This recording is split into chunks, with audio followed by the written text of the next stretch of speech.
This is Eddie Hearn, Matchroom Boxing. You're watching Sporting Icons. You don't need to be anywhere else. As a lot of you guys will know by now, that Anthony Joshua is set to defend his IBO, IBF, WBO and Super WBA World Heavyweight Unified titles against Russians Alexander Povetkin. Now, Alexander Povetkin has, for me, the best resume in heavyweight right now. And this is what we're going to go through. I'm going to give you all a bit of a bio for those who don't really know too much about Povetkin. So, of course, a lot of people who support Anthony Joshua, they just support Joshua, don't look at too much else outside there. And then, of course, learn about some heavyweights as they go along, as and when Anthony Joshua fights them. Nothing wrong with that. That's absolutely fine. And so, of course, that's what I'm going to help you guys with, to know who it is that Anthony Joshua is going to be fighting next. Now, Alexander Povetkin is currently 38 years old. So, yes, he's actually younger than Luis Ortiz. And apparently, he beat Luis Ortiz in the amateurs. I can't verify that for a fact, but this is what I've heard from multiple people. So, I have every reason to believe that is true. He's not the biggest heavyweight in the world. He's 6'2". But Anthony Joshua, he prefers the taller guys. So, of course, when he fights Dominic Brazil, Charles Martin, Vladimir Klitschko, he finds them a bit easier to hit than he does with the shorter guys like Carlos Takam, Joseph Parker. Even though these guys are all big, of course, like compared to the average guy, I suppose, and Alexander Povetkin at 6'2". So for me, this is going to be a very, very difficult, hard, long night for Anthony Joshua. This is just my opinion, of course. Now, with Alexander Povetkin, as I said, he's 6'2", 38 years old, born in Russia. In fact, he was born in Kursk in Russian SFSR, which was, of course, at the time, part of the Soviet Union. His current record is 35 wins with only 1 defeat, which was, of course, against Vladimir Klitschko, which we'll get onto that one in a second. Now, originally, he was a world champion kickboxer, and he turned from kickboxing after winning multiple tournaments to boxing in the year 2000, and he was winning local tournaments already, and he won his first tournament at the age of 21 in Russia for boxing, and then went on to the world stage, European stage, all that kind of thing. And in 2002, he won the European Championships at super heavyweight, and 2003, in Bangkok, he won the World Championships. 2004, he won the European Championships again, and then in the same year, 2004, he done what every amateur would love to do as a boxer, is win Olympic gold over in Athens. So he became an Olympic champion at a very young age, of course. 1 year later, he decided to turn pro. He had a bit of deliberating about it, but he did ultimately turn pro, and he had a few knockover wins, I suppose, a few guys to get used to the pro ranks, but he stepped up pretty quickly. He really did. And of course, his first big step up was in 2007 when he took on a very, very decent Chris Bird. Now, Chris Bird at the time, I mean, he was pretty much a journeyman at that point, no doubt about it, but he was 40 wins and 3 losses at that point. But Chris Bird, for those who don't know too much about him, again, he had a very decent resume himself leading up to the Povetkin fight. He'd already beaten Vitaly Klitschko, where Vitaly Klitschko had to quit on his stool because he broke his hand or he hurt his hand or something like that. I'm going by memory, of course, but either way, he has a win over Vitaly Klitschko. He has other wins as well over David Tua, of course, from New Zealand. Very, very stellar fighter. He's beaten Evander Holyfield, he's beaten Fraser Quendo, Andrew Golota. He has been in the ring twice with Vladimir Klitschko and lost both of them. But against Povetkin, he got knocked out in the 11th round. So this was the coming of age for Alexander Povetkin. This is when people really started to take notice of who Alexander Povetkin is. And straight after then, he went after an undefeated guy. So in only his 15th fight, in Eddie Chambers. Now, Eddie Chambers, I'm not going to say he's one of the best around or anything like that, because he is predominantly, you could probably argue, a cruiserweight, right? But Eddie Chambers has, as I said, he was 30-0 at the time. And on his record, he'd already been in there with the likes of Vladimir Klitschko.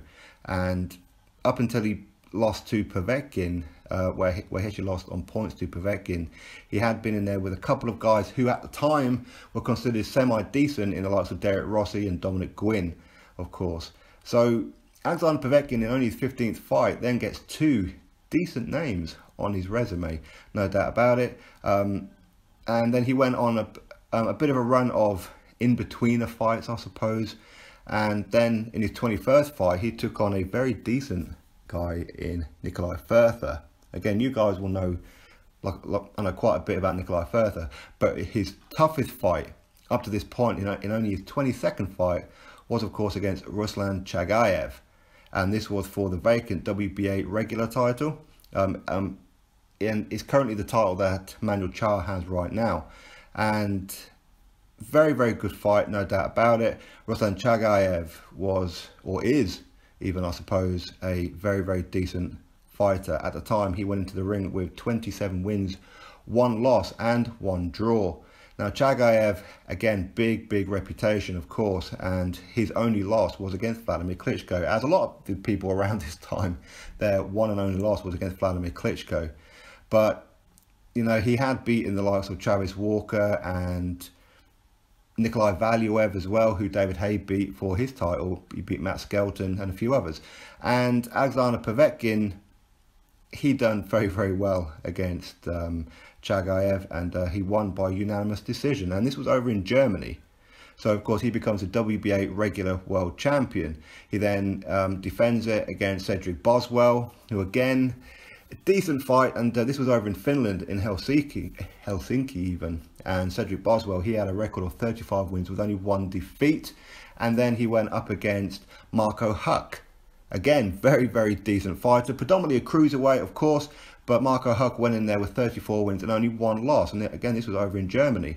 So again, as you can see, he's going through the gears, Povetkin, and getting some pretty decent names on the resume. Marco Huck is still a very good fighter even now.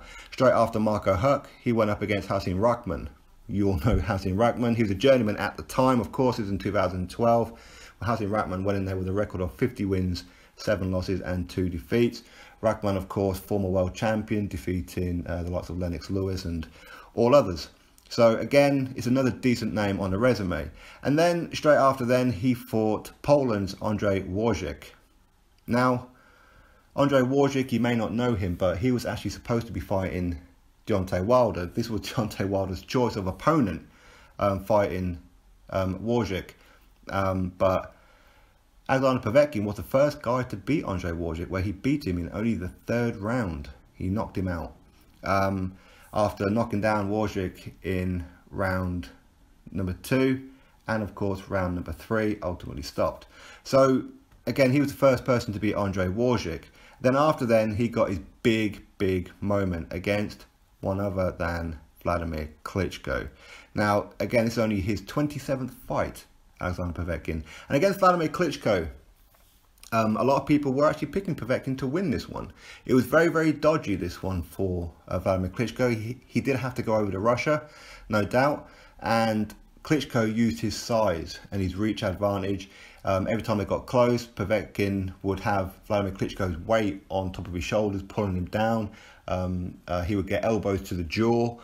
And, well, Klitschko was very lucky not to get disqualified from this fight. He would grab him in an arm lock, throw him around the ring, and all kinds of other things. But either way, this was Alexander's first and, as of today, only defeat, where he lost on points to Vladimir Klitschko. Then after then, he bounced back and he beat Manuel Charr, who is a current WBA regular champion, right? And Manuel Charr is a very, very decent fighter. He gave Vitaly Klitschko a very good run for his money. And he's been in there with some stellar opposition, no doubt about it. But Manuel Charr, he gets knocked out by Alexander Povetkin. Now, I believe this may have been Manuel Charr's first loss. I'm not too sure. Sorry, I'm lying. No, it was actually his 2nd loss. So, again, another decent name on the resume of Alexander Povetkin. Straight after then, he didn't just take on a journeyman. He fought none other than Carlos Takam in a very good fight. This fight went 10 rounds. And Alexander Povetkin was the first person to actually stop Carlos Takam. In fact, as of today, you could argue probably the only one legitimately. You could say Joshua did stop Takam, of course, but some people say the referee stepped in too early. Even Joshua says that the referee stepped in too early. But either way, he knocks out Carlos Takam in 10 rounds only. So, you know what? Again, another very, very good name on the resume. Straight after then, he beat Mike Perez. A lot of people know Mike Perez, of course. Mike Perez is a very decent fighter. Again, he fluctuates between cruiserweight and heavyweight, no doubt about it. And Mike Perez had only had one defeat out of his 21 fights, or 22 fights even, because he won 21 of those fights as well. And Alexander Povetkin stops him in the first round. Beast mode, you could say. Straight after then, Mariusz Wach. Now, Mariusz Wach was, or is even, very, very durable. Like a Mariusz Wach, he's done well against Vladimir Klitschko. You know, he went the distance and took an absolute beating. And again, Mariusz Wach, this was the only defeat that he had was against Vladimir Klitschko. And Alexander Povetkin knocked him out in the final and 12th round as well. So he's actually the first person to actually stop Mariusz Wach. Straight after then, he went in there with Johan Duhaupas. Now, with Johan Duhaupas, it was supposed to have been Bermane Stiverne at that point, and before then, Deontay Wilder. Deontay Wilder would have been his WBC title shot, and Deontay Wilder, he had to go to Russia. He lost the purse bid, even though allegedly he's got 50 million to give Joshua. I'm sure he does. But he was supposed to have fought Deontay Wilder, and he failed a PED test. As it turned out, he was within the legal limit, so this fight should have went ahead. He should have got his world title shot against Deontay Wilder. Hence the reason why he never got suspended. Hence the reason why now Alexander Povetkin has in fact countersued against Deontay Wilder for smearing his name as a drugs cheat, which he wasn't. He did have something in his system. Let's not say he didn't, but it was within the legal limit, so he should have fought Deontay Wilder. Deontay Wilder ran away. He ducked Alexander Povetkin. He didn't want to go to Russia, and he was scared of Povetkin. Don't blame him, to be honest. But either way, that's what happened. Then he was supposed to fight Bermane Stiverne. Now, Bermane Stiverne was, again, he shouldn't have really been in the position, but as a kind of bonus or sub-punishment, I suppose, for Povetkin, he had to fight Bermane Stiverne for the mandatory spot again. And then he failed the PED test again. So this one was a legitimate fail. The one against Deontay Wilder was not. So Bermane Stiverne, he pulls out the day before they're supposed to fight. They even have the weigh-in and everything. And he gets replaced by Johan Duhaupas. Johan Duhaupas at the time, 34 wins, 3 losses. For the Frenchman, very durable, very good fighter, and he gave Deontay Wilder hell. But Alexander Povetkin knocked him out in 6 rounds. So again, he's still on top form, very, very dangerous. Then he has a bit of time off. He gets suspended, of course, because of this whole Bermane Stiverne failing of the PED situation. But then of course, he comes back against a kind of decent Andre Rudenko. Andre Rudenko come in at 31 wins and only 2 defeats. And he beat him on points. And a lot of people are starting to say, is Povetkin starting to slow down now? Maybe because now he's not doing PEDs, or he's being extra careful what he takes, or this kind of thing, starting to slow him down. Maybe it's a mix of age, who knows? But either way, he goes the distance with Rudenko, where a lot of people would have picked Povetkin to blast him out.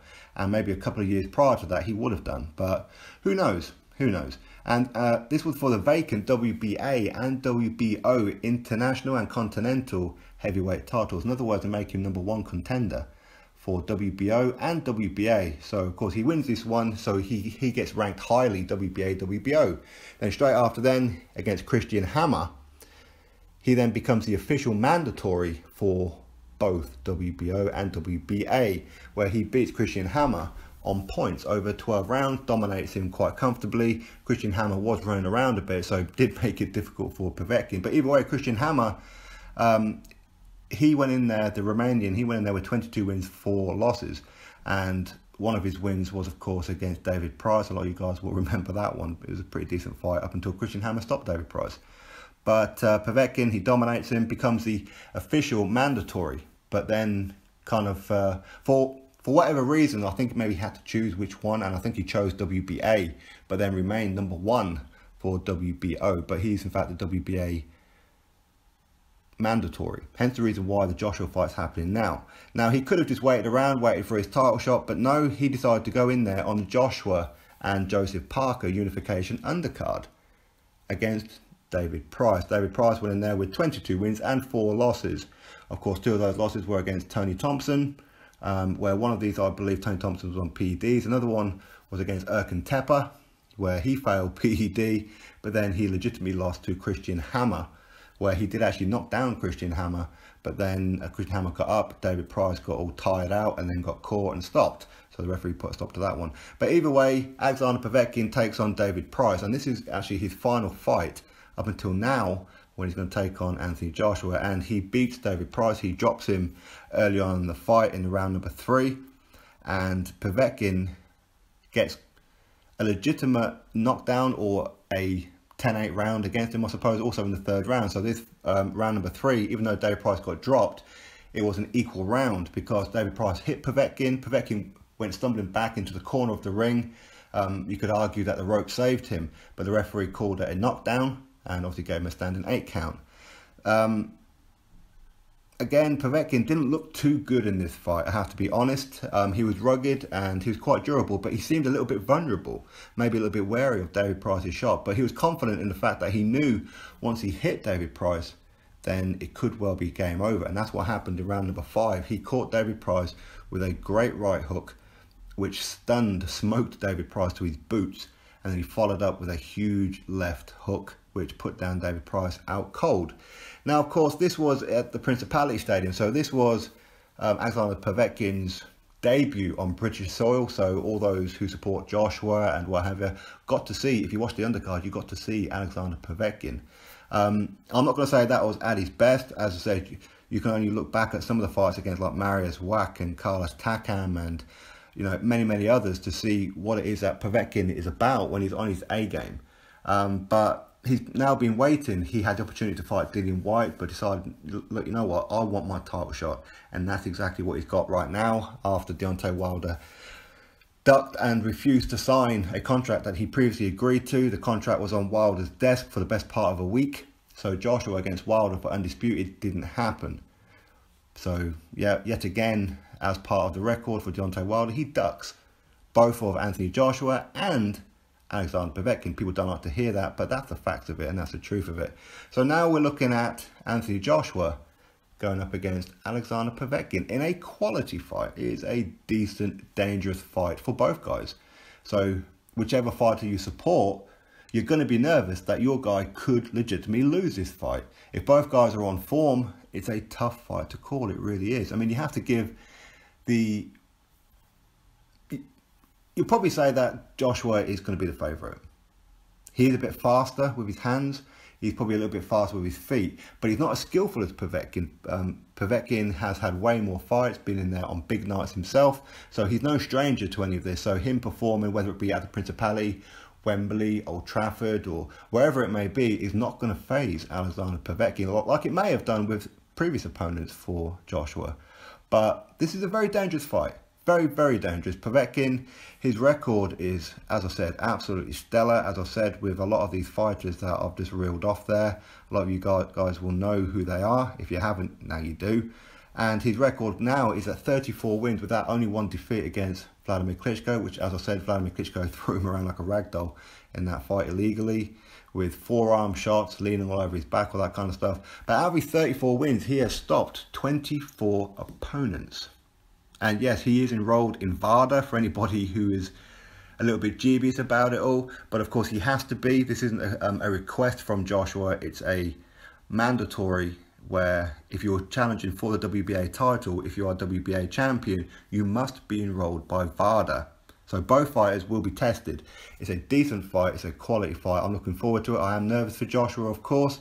And if you're a Alexander Povetkin, or Sasha Povetkin, as some people call him, then again, you're going to be equally nervous. For me, I think if Joshua beats Povetkin, I think Povetkin may well retire after then. If not, why not him go up against Luis Ortiz? That would be a great fight. But we'll have to wait and see really what happens. But anyway, drop your thoughts below. What do you think of Alexander Povetkin and his resume? Do you agree with me that he has the best resume of all the current heavyweights today? Drop your thoughts below. Click that thumbs up. Subscribe. Catch you all on the next video.